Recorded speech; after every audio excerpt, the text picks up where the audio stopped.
本日お話を伺うのはイスラエルの社会学者オルナ・ドーナトさんです。オルナさんは2022年3月24日に母親になって後悔してるというご本を発表されました。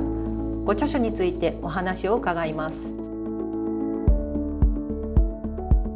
本書は出産を経験し母親になったことを後悔していると認識する23名のユダヤ人女性へのインタビューを元にしています。本書の執筆のきっかけ、経緯を教えてください。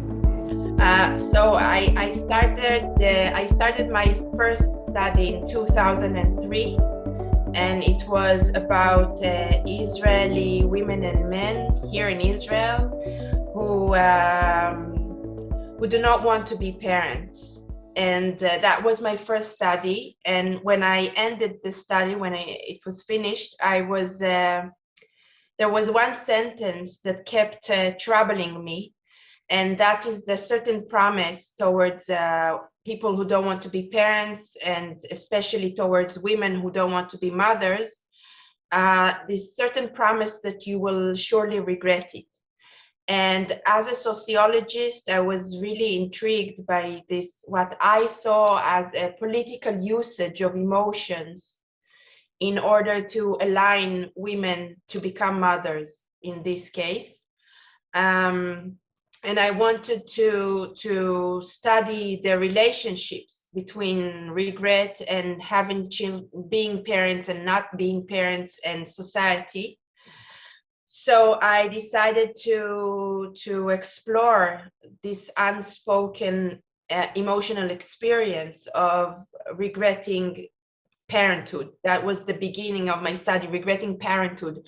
I also interviewed 10 men who regret becoming fathers, but it was not included in the study after all, because I needed to shorten it. So I remained with the interviews of 23 Israeli women. 5 of them are already grandmothers who say that they regret doing it, that for them it was a mistake to become mothers. And so since then, I'm already studying in this field for 18 years already. And I'm still making studies about it, more studies here in Israel, not about regret, but about the decision not to become mothers. 子供を持った一番のメリットは社会的に大きく逸脱した存在でなくなったことと答えた女性の意見がとても印象的でした。彼女はなぜそう思ったのでしょうか。This is a very pronatal society here in Israel. The average is 3.1 children. It's the highest in the OECD countries, yes. And here in Israel, you must be a mother. And if you are not a mother, you might feel, most of the time, you might feel like kind of an outcast. You are an outsider, and as if you are breaking the law of the norm or something like that, and you might feel left behind here in Israel if you are not a mother. So the mothers with whom I spoke said in different ways, and this mother expressed it quite articulately. She articulated very brightly that if you want to feel that you belong to your community, to the family, to the friends in working places, you need to be a mother. Otherwise, you might feel like you are a stranger. そういった現状はイスラエルの宗教と関係があるのでしょうか。Yes, but also no. I mean, yes, and many more religious countries are pronatal, like Catholic, and the childbirths are really meaningful in this kind of societies. But I think that in many ways Israel is like many other countries, because it also relates to nationalism. You know, countries need high childbirths. I guess you know what I mean also in Japan, because there is a decline in childbirth, and also in many countries in Europe. And nations and countries need high childbirth. So we are being, generally speaking, we are being pushed into it. And also it relates to patriarchy, because like being a real woman is to be a mother in so many countries. Being a real woman, it's not the same as to men, because men are not being treated as not really men if you are not fathers. It's not the same. There is a connection, a deep connection, a really deep and root connection, like a Gordian knot between womanhood and motherhood in many other societies. Here in Israel, the story is the religion, our history, our current present with wars and like being afraid of being vanished. And also in Israel, the story is a bit different, because I think most of the countries are pro-natal and would like people to have children. Here in Israel, we are very upfront. We are saying it upfront and straightforward, so it can make you feel like everyone is intervening in your own private life. 母親であることが無意味な損失と傷でしかないと答えた女性も登場しますが、子供を産む前に母親になることは向いてないということを知ることができると思いますか？ That's a very good question. Look, the women who participated in my study, I can divide it into 3 groups. Third of them knew from the outset that they don't want to be mothers. They knew it, but they still became mothers. The second group is of women who told me that they still, until this day, they don't really know if they wanted to be mothers or they didn't, because they didn't even give themselves the chance to stop and to think about it and to consider whether they want or not. And the third group was of women who deeply wanted to become mothers. They thought it will make good things in their lives, and only after the fact they understood it made it worse. So I'm not sure that we can predict it. When we think about it, motherhood and parenthood is getting into a relationship with an unknown person. We don't know who is the person that we are going to spend our whole lives with them, and what will be the nature of our relationship. So it's a kind of a gamble, but society makes us believe that it is a certain winning. And that is a problem, because I think that if we would live in a society that there will be more liberty for women to know what we know ourselves, what suits us, what makes us miserable, what we want, what we dream, what our abilities and our disabilities, I think more women and men will have the opportunity to have their own liberty to decide. This is not the case now. We are still not there. So I think we know many things about ourselves, but we are being asked to be like a disassociated from what we know, and just to become mothers, like an automatic move. And I'm against it. I'm not against motherhood. I do believe that there are many women who truly want to be mothers, and they truly love being mothers. I'm just saying that we are different. And it's just because we have the same biological organs doesn't mean that we are the same. We are not the same. 子供を持つことを望む女性と望まない女性、この2つの違いは何だと思いますか？ I think that many mothers might feel ambivalent. Maybe they are the majority, that they feel ambivalent. They like it and they dislike it, and they miss the children and they want to go away, and they are feeling bored but they enjoy it, everything all together. It's kind of an ambivalency that I guess that most of the women are on this in this place on the spectrum. And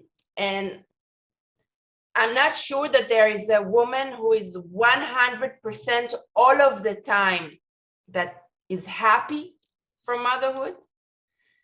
And also, I must say that the women that I interviewed in my study who regret becoming mothers, all of them said that they love the children. They love their children. They said, I love my children, but I hate being their mother. It's not the same. イスラエルでは離婚する夫婦は多いのでしょうか？ I don't know the numbers, but there are high divorce rates, and yeah, I guess maybe something is not really working.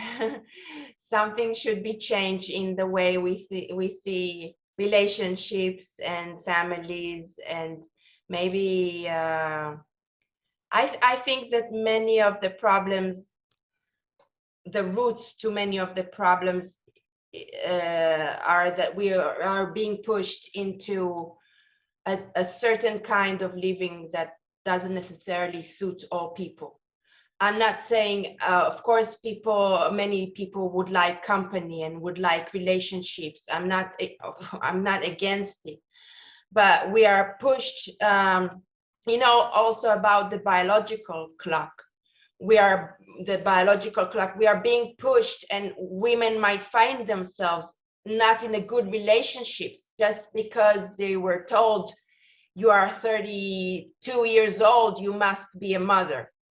And maybe if we were not pushed in this way, more women will have the opportunity to have more time to reconsider what they want.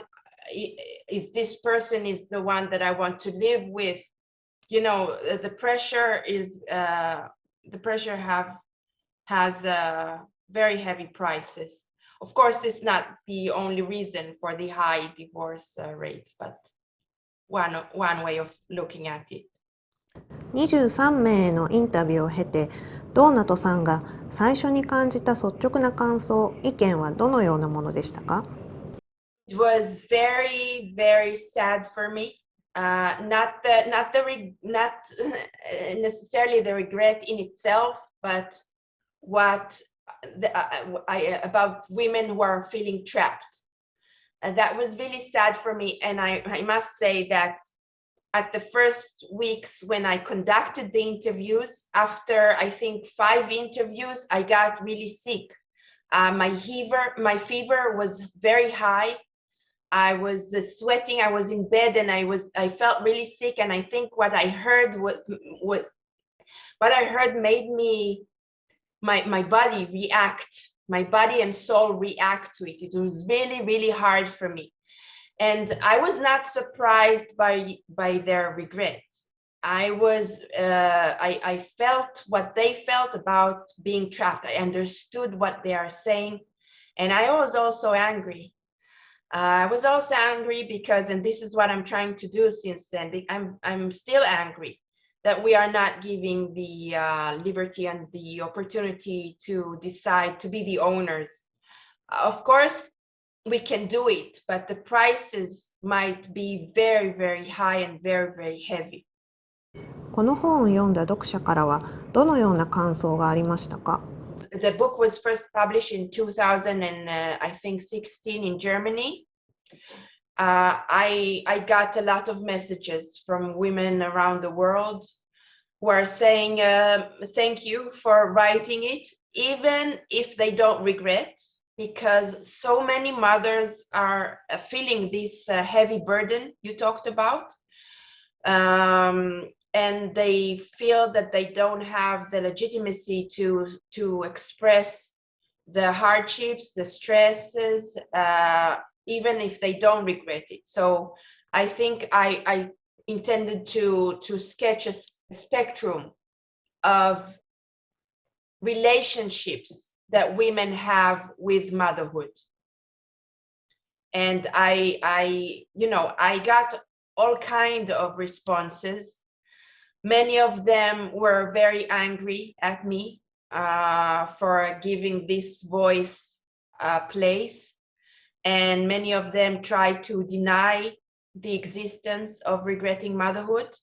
But others were a lot of responses of relief from being able to talk about it. For me, it's still very meaningful, very deeply meaningful, that women feel that this book gives them a place and a room to stay and to be themselves and to feel what they actually feel. And when I transcribed the interviews and I listened to them, it took me a few weeks, even months, to do it.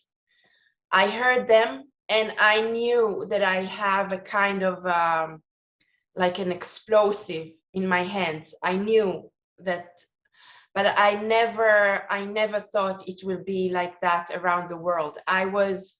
My dream was to being able to publish it in English.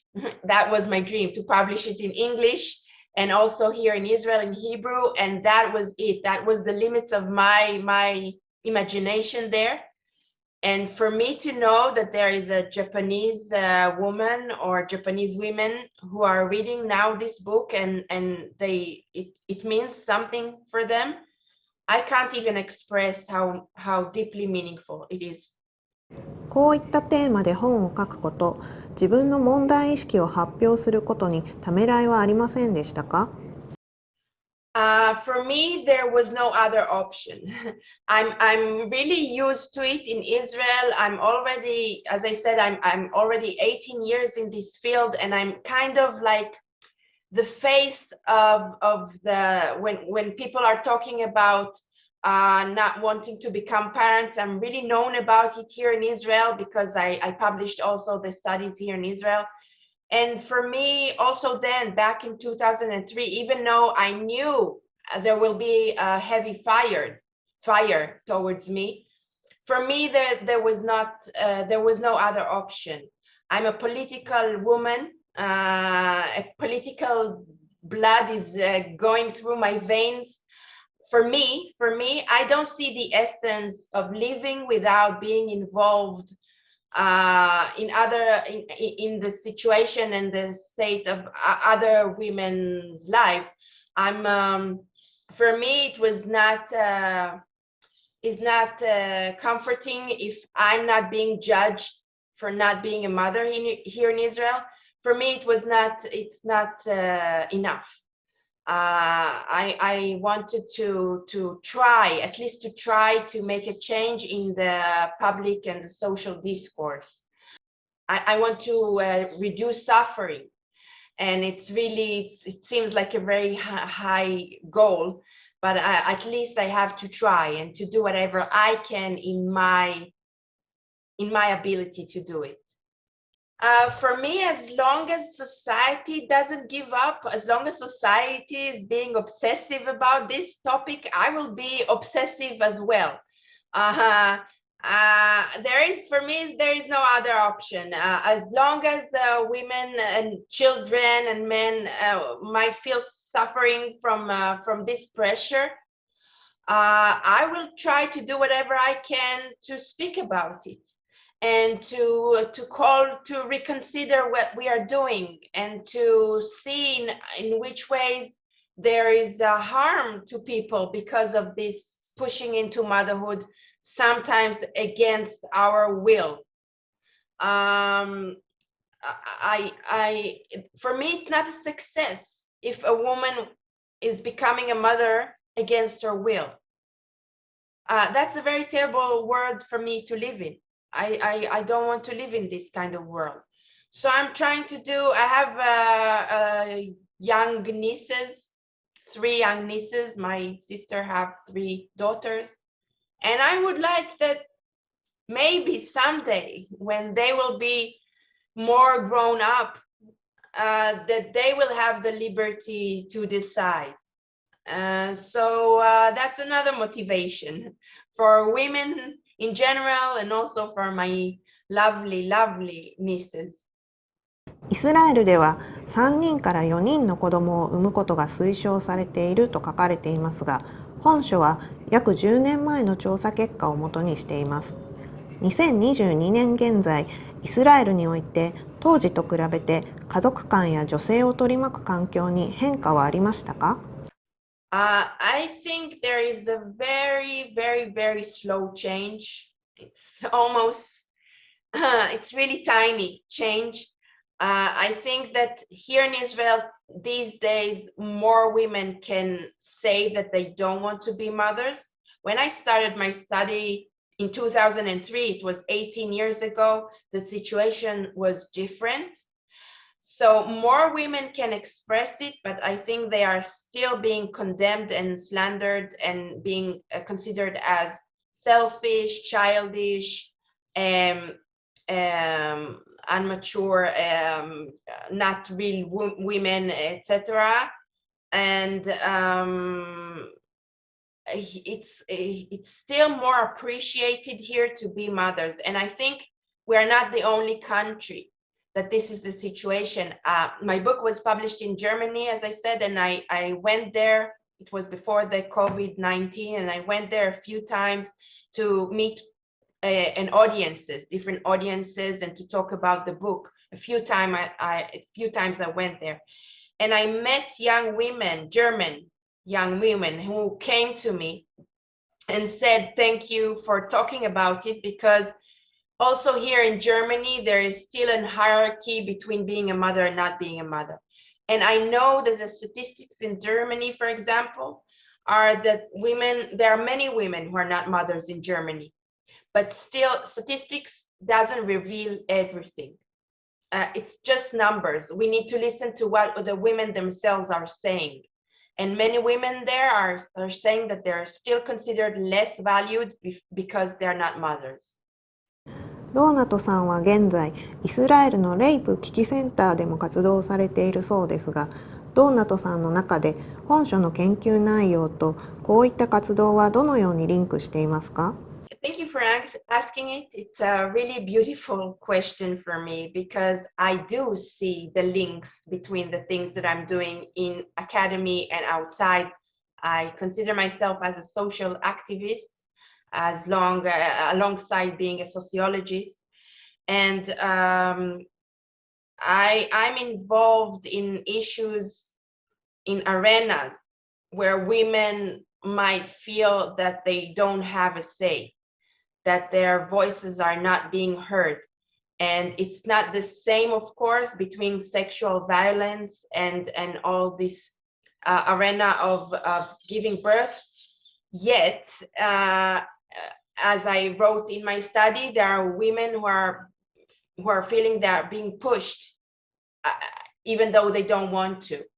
So I see the link between them. I want to talk about liberty for women, about ownership for women, about being able to identify what I really want and what I don't want, and not being needed to give my consent to something that I don't really want to do. And sometimes women might become mothers because they gave their consent to it, but they don't really want to be mothers. So I'm trying to figure out all these like emotional roadmaps of around the areas of sexual violence and motherhood, even though they're not the same, of course. この本は道の始まりに過ぎないと書かれていますが、現在はどのような点にフォーカスして研究をされていますか？ I'm doing many things. I'm teaching courses about it here in Israel in many universities and colleges. It's about like the sociology of non-motherhood and motherhood. So I teach it a lot, many times each semester. I'm moderating groups for women who are uncertain whether they want to be mothers or not. I'm doing it already for the last 7 years. Once a year, I'm like building a group of 12 women, and we meet each other 10 times once a week, and we talk about their uncertainty to become mothers. And now I'm conducting a study about elderly women here in Israel who are not mothers. I interviewed already 25 or 26 elderly women between 60 and 86 who are not mothers here in Israel. And I want to hear from them what they think and feel about getting old without being mothers. 母親になって後悔している女性たちにどのようなケアや支援を提供することができると思いますか？ I met along the way women who felt regret already during pregnancy. So here we can see that it doesn't necessarily relate to the child itself. They don't even know the child yet. It was during pregnancy. So the regret is about motherhood, not the children themselves. So some of them regretted during pregnancy, some of them after they gave birth, and some of them only after the second or the third child. So there is a diversity also here. I cannot generalize almost anything about these women. They're really different from different socio-demographic backgrounds. They're really different and different ages, and the children are in different ages. So there is no one point in time that all of them regretted. And I think that the main thing that we can do is not judge them and listen to what they're saying, because I'm going against the neoliberal regime of it was your own choice, it's your own responsibility. No, we are a society, and as a society we push women into motherhood. It's not fair. It's not making justice to them to push women into motherhood and then back off and say it was your own decision. It was your free will. It's more complicated than that. So I think we owe these women at least to listen and not judge them and not relate to them as monsters, because so many of the women I met, I'm not trying to portray like an idyllic picture about them.